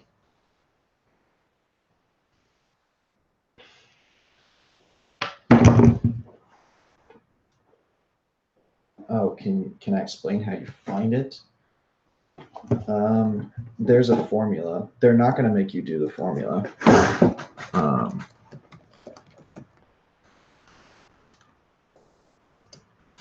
can't imagine that. Oh, Teddy. You have to find the variance and then find the standard deviation. I can't imagine. Gabby, I won't worry about it. I can't imagine them asking you what the formula is or how to find it or whatever. So,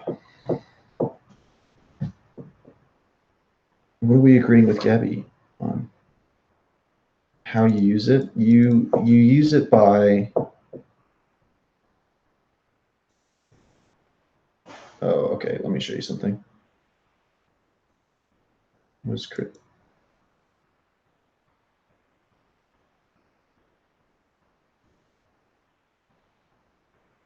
Okay. I don't know what that. It's a chart. What I don't know what you're talking about. Or internal? Are we talking about internal? Okay. All right, Gabby. I'm going back to your question. Okay. Let me just find you a.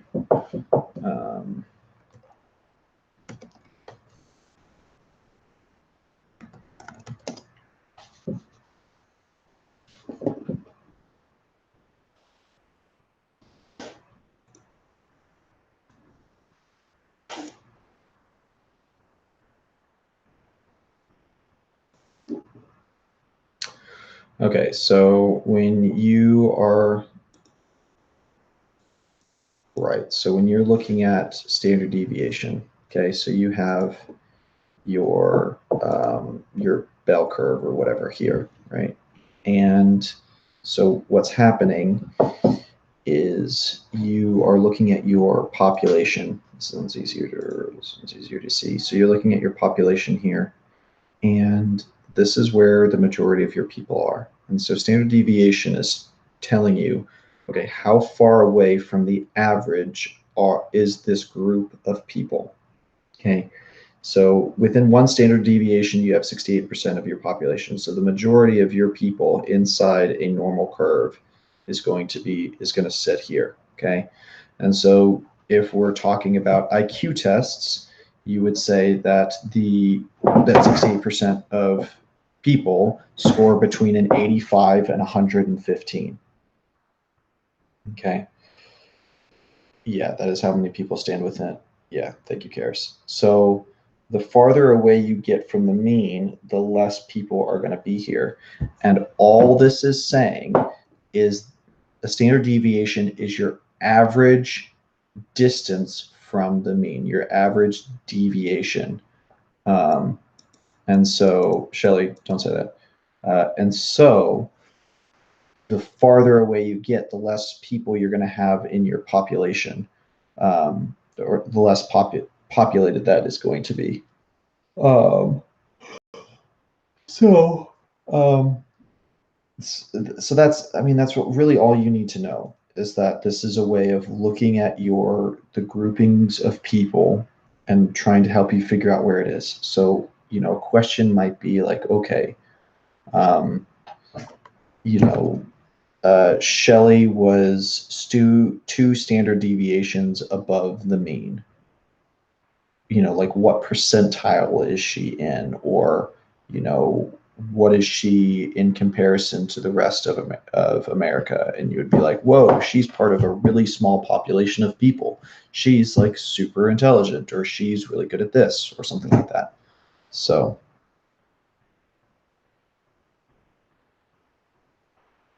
yeah. Okay. Does that make sense, Gabby? Am I answering what you wanted me to answer? Let me know. There's your formula, which you don't need to know. Yeah.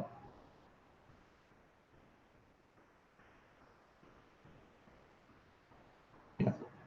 Okay. All right. So we got 5 minutes left.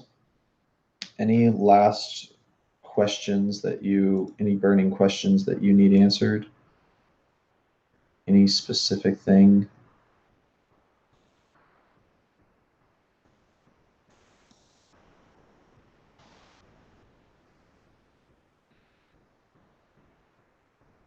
Sure. I think it's going to help you, Nabil. Dude, you guys have gotten plenty of titty time.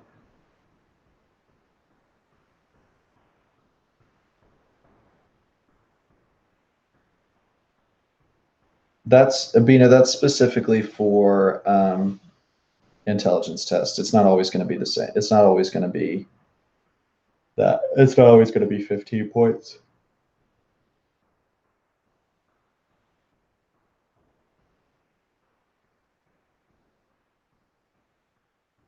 I don't think you'll ever need to figure that out, Shanse.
A graph with no correlation looks like it's all over the place. There's no direction to it. It's like if you were looking at a scatter point, a scatter plot, you'd have your graph and points would just be literally all over the place. And so you couldn't tell like, okay, what does this graph mean anything?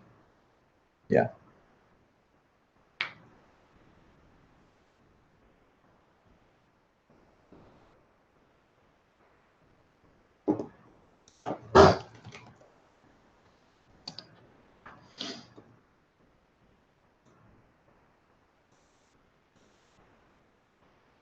So habituation just happens when um, you have a stimulus that happens over and over and over and over again.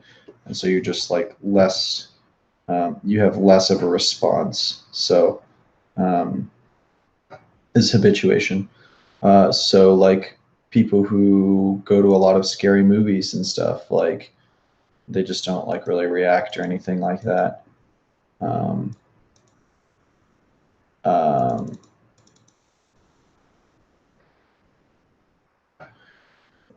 they're real similar. Um,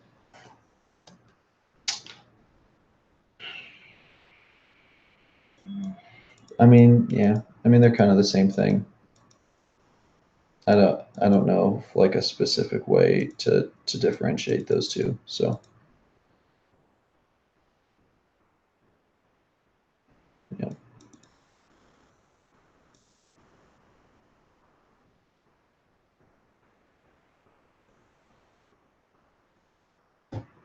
Episodic memory is just like a memory of like a short period of time. It's like an episode in your head. Like I remember a conversation that I had with someone or something like that. Yep.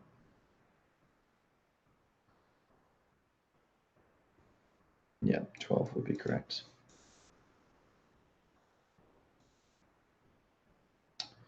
All right, guys, it is 9 o'clock. So I'm done. I'm ready for bed.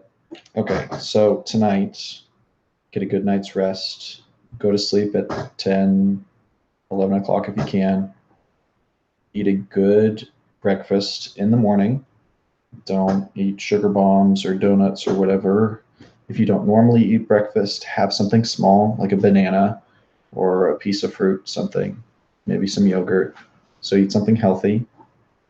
Tomorrow, don't stress. So, like I kind of said, hey, like grab some, grab a book and study, but don't like spend all your time like trying to cram things in. Just kind of flip through, answer some questions, look over some terms, just kind of like get your brain going, but don't try to like jamming all the different neurotransmitters or drugs in. Just the last thing you want to do tomorrow is to get frazzled and like freak out. Just all day, just stay calm. You know, you've prepared. You've had a bunch of practice, so you're going to do great. Yeah, just stay calm tomorrow. Go get some sleep. So I'll be texting you guys here in a second about going to bed. So make sure you do that thing. Sleep tight. Thank you for hopping on and putting in the work, guys. So definitely should get 8 hours. Yep, you guys are going to do great. So y'all have a good night. Thanks for putting in the work for the rest of the night. If you're feeling pretty confident, go do something relaxing for the next 30 minutes and then get ready for bed. You guys have done well. So all right, y'all have a good night, and we will see you guys tomorrow.